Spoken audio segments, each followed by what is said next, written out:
Dans cet épisode, nous avons à nouveau travaillé 50 heures avec l'entrepreneur. À 40 € de l'heure, ça nous a permis à nouveau d'épargner 2000 €. Aujourd'hui, nous sommes en train de construire les 2 colonnes pour soutenir la poutrelle au-dessus du carport. Naturellement, ce sont des colonnes en béton armé, donc nous avons déjà construit les 2 treillis. Et naturellement, nous allons maintenant aussi les coffrer et les remplir de béton.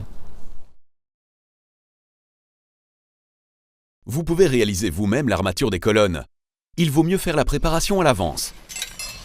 Et nous mettons tous les 15 cm des supports en fer pour relier les barres ensemble. Ensuite, nous les assemblons ensemble avec du fil de fer et une pince à couper. Nous aurons ainsi une armature carrée pour les colonnes en béton.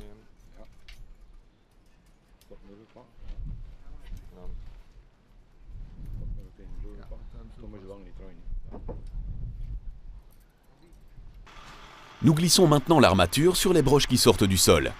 Ainsi, elle sera solidement droite. Les entretoises en plastique doivent être maintenues à distance suffisante entre le fer et le coffrage afin que le fer soit bien dans le béton et qu'il ne puisse pas rouiller. Nous réalisons le coffrage avec des planches de multiplex. Pour travailler plus facilement, nous devons scier les planches en 2 moitiés. Ainsi, nous n'aurons pas de perte et nous pourrons encore réutiliser les planches.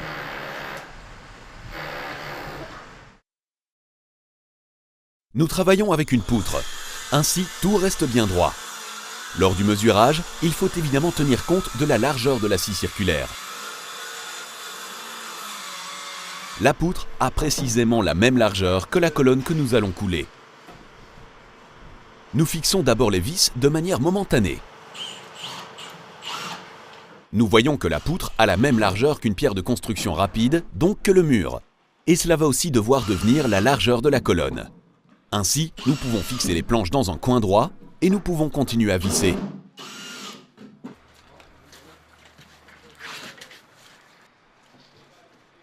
Avec les planches de chaque côté de la poutre, nous obtenons une sorte de retrait qui s'adapte autour de l'armature. Ensuite, c'est une question de mettre le coffrage droit et de le glisser au-dessus de l'armature.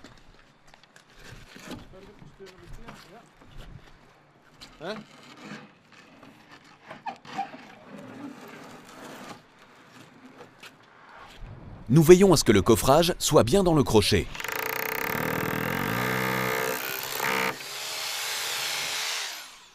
Nous vissons le coffrage dans le mur avec des chevilles à clous, ainsi elles ne pourront plus s'incliner vers l'arrière.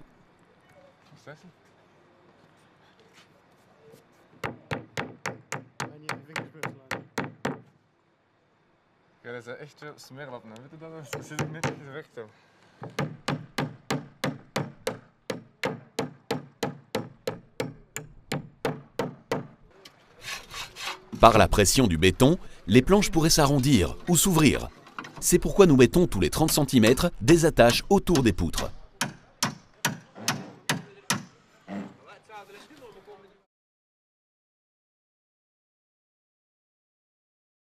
Pour éviter que le béton ne s'échappe par en dessous du coffrage, nous refermons les petits trous et les petites ouvertures avec un peu de mousse d'expansion.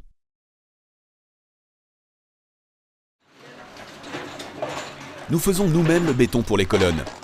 La composition pour les colonnes diffère du mélange classique parce que nous devons avoir un mélange beaucoup plus fin. C'est dû au fait que le coffrage vient plus près de l'armature et que nous voulons être certains que le béton viendra bien partout contre le fer.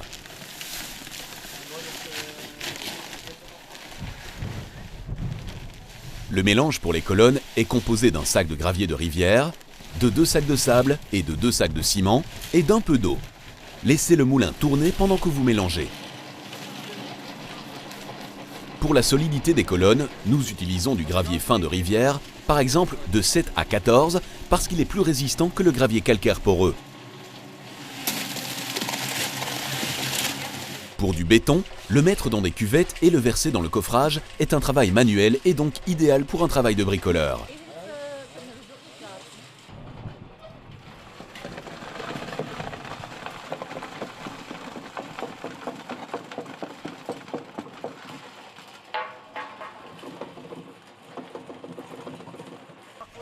Pour bien faire descendre le béton le long de l'armature et pour éviter que des bulles d'air ne se forment, il faut bien taper contre le coffrage avec un marteau. Ainsi, l'air peut circuler vers le haut et le béton devient une masse solide. Les 2 colonnes maintenant viennent d'être remplies avec du béton. Maintenant ce sera du bon béton armé. La prochaine étape est de retirer le coffrage et après nous pouvons commencer à placer, après séchage, placer les poutrelles. Après quelques jours, nous pouvons déjà commencer à décoffrer, mais le béton ne deviendra vraiment dur qu'après 28 jours. Après le décoffrage, on voit que les colonnes sont bien similaires au mur. Le béton est bien réparti partout et l'armature n'est visible nulle part. Là où nous ne plaçons pas de colonnes pour les poutres, nous avons prévu un coffrage en béton du mur.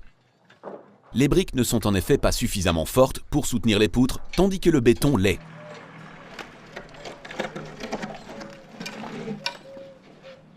Pour le coffrage en béton, on fait d'abord un renfoncement dans la maçonnerie. Ce renfoncement est coffré et doté d'une armature.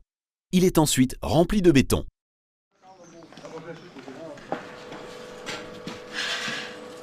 Pour soulever les poutres et les mettre en place, il est préférable de louer 2 petits élévateurs pour bricoleurs. Les poutres sont amenées avec la grue de chantier et sont ensuite glissées doucement avec les élévateurs jusqu'à leur place. Vous pouvez régler les élévateurs manuellement à la hauteur souhaitée et on peut aussi les déplacer grâce à leurs petits trous. Nous manœuvrons avec précaution la poutre pour la mettre à sa place dans l'ouverture du mur. Pour le moment, nous la déposons sur les entretoises. Nous devons encore verser du béton pour le coffrage mural. Et ici, ce béton doit encore d'abord durcir. Cette poutre sera la liaison entre la nouvelle extension et l'habitation existante. Nous allons aider l'entrepreneur, mais nous allons surtout bien nous laisser guider pour ce travail de construction. Au-dessus des portes viendront de plus petites poutres. Avant de soulever les poutres en acier avec les élévateurs, nous allons d'abord bien fixer les entretoises. Lorsque tout est bien fixé, nous laissons descendre l'élévateur. La façade avant de l'habitation existante doit être démolie, comme on le voit ici. La pression du bâtiment repose complètement sur le mur extérieur qui va partir. Pour cela, nous devons complètement soutenir ce côté.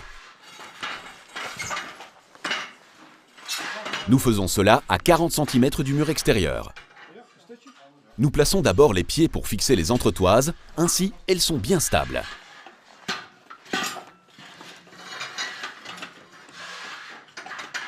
Sur les entretoises, nous plaçons un creuset en U et dans ces creusets en U, nous posons alors une poutre.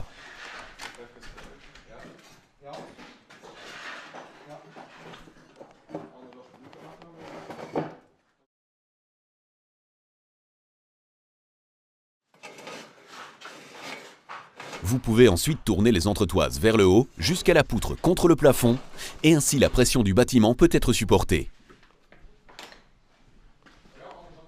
Les poutres sont ainsi soutenues de manière complémentaire avec les entretoises qui sont clouées dessus pour qu'elles ne puissent plus glisser.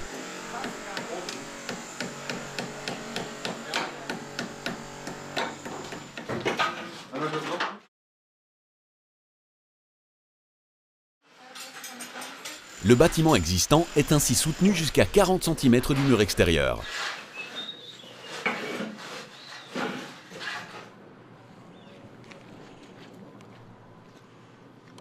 L'ingénieur spécialiste en stabilité vient sur le chantier pour contrôler si les travaux se déroulent bien suivant le plan de stabilité. Je vois que les voûtes existantes sont suffisamment soutenues. Et aujourd'hui, ces poutres existantes vont être retirées. C'est bien, ici viendra une nouvelle poutre métallique qui sera glissée autant que possible contre le dessous des voûtes. Après le placement, surtout bien faire attention que votre poutre métallique soit bien cimentée en dessous avec du mortier, afin d'avoir un support optimal pour tout ce que l'on va mettre dessus. Laissez les entretoises suffisamment longtemps afin que le mortier puisse bien durcir, et une fois qu'il est dur, les entretoises inférieures peuvent être retirées de la construction supérieure. À cet emplacement, Bart, la poutre métallique a été posée sur le mur existant. Ici, on a prévu un coffrage en béton, donc une petite poutre en béton, dont l'armature se trouve sur le plan. Ainsi, la charge de la poutre sera répartie sur le mur existant. Comme nous avons ici un mur existant, la charge est répartie sur une certaine longueur. Pour éviter que tout s'écroule en démontant les murs de soutien, nous allons placer naturellement les étaux.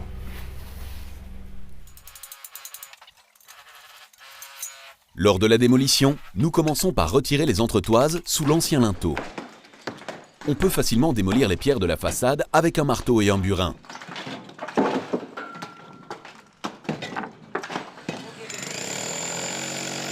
Pour aller plus vite, nous utilisons un marteau-piqueur électrique. Démolir les pierres de façade est rapide. Lors de la démolition, il est important de bien protéger la tête et les yeux contre les gravats et la poussière. Pour démolir les poutres des murs porteurs, nous les soutenons d'abord pour des raisons de sécurité.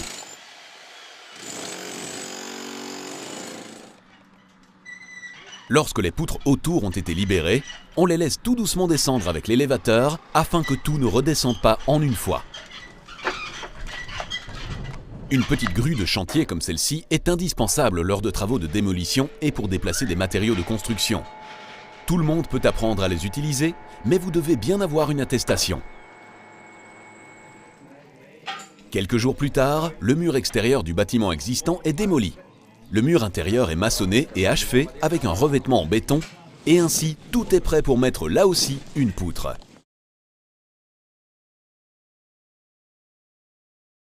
À nouveau, nous manœuvrons la poutre jusqu'à sa place. Ici, la liaison doit être réalisée entre le bâtiment existant et le nouveau. Et cela demande une attention particulière. Avec un profil de maçon, nous réalisons un angle droit entre deux poutres. À l'endroit où la poutre sera intégrée dans le mur existant, nous réalisons un espace bétonné. Nous mettons d'abord le coffrage et à l'intérieur, nous plaçons l'armature. Ensuite, on le remplit de béton. Dans la nouvelle extension, nous avons maintenant réalisé toutes les préparations pour pouvoir placer le toit plat. Mais là où viendra la partie en saillie, en dehors des murs de l'extension donc, nous mettons les entretoises avec le système de poutres. Ici, on voit bien jusqu'où va aller la partie en saillie. Nous allons ensuite encore utiliser de nombreux éléments afin que le toit plat soit bien installé. La poutre en acier d'au moins 6 mètres qui doit venir sur le carport est arrivée. Pour la protéger de la corrosion, elle a été laquée. Ici aussi, la grue de chantier sera bien utile. Elle ne peut évidemment pas reposer sur le revêtement en béton qui n'a pas encore suffisamment durci. Nous allons donc la soutenir.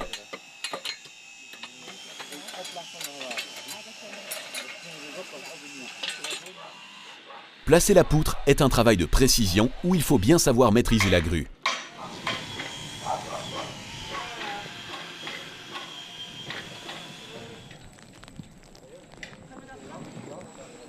La deuxième poutre du carport est maintenant aussi posée et à nouveau soutenue.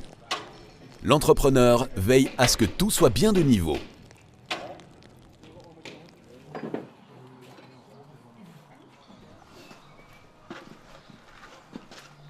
Nous continuons maintenant avec le soutien et le placement des entretoises avec les poutres.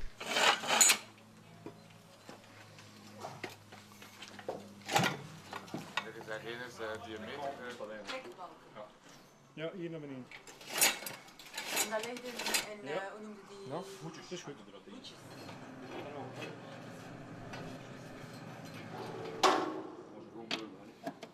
Les poutres en acier doivent être reliées entre elles. Nous faisons cela en les soudant. Pour un tel travail de soudure, on peut louer un poste de soudage. Il faut bien prévoir pour cela des gants résistants au feu et bien sûr aussi le masque adéquat pour les yeux. Avec le marteau, vous enlevez les déchets produits par la soudure.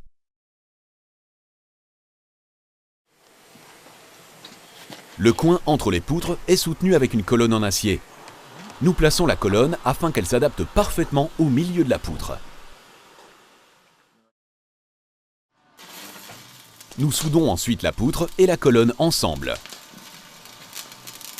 Ici, vous voyez bien comment le coin entre l'ancien et le nouveau est pris par les poutres.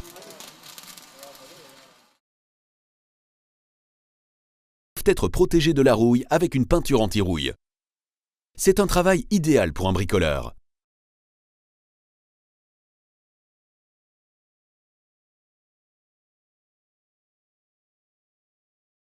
Le pied de la poutre doit maintenant être aussi fixé. Nous faisons cela avec du mortier de calage. Celui-ci a pour particularité qu'il ne bouge pas lorsqu'il sèche, et donc il ne se rétracte pas.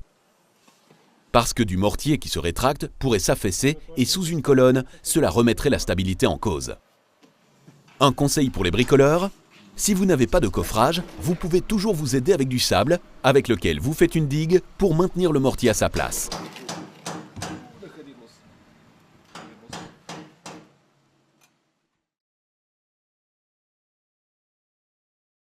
Dans cet épisode, nous avons à nouveau économisé 2 000 €. En plus des 15 760 € déjà épargnés, nous avons donc épargné au total 17 760 €.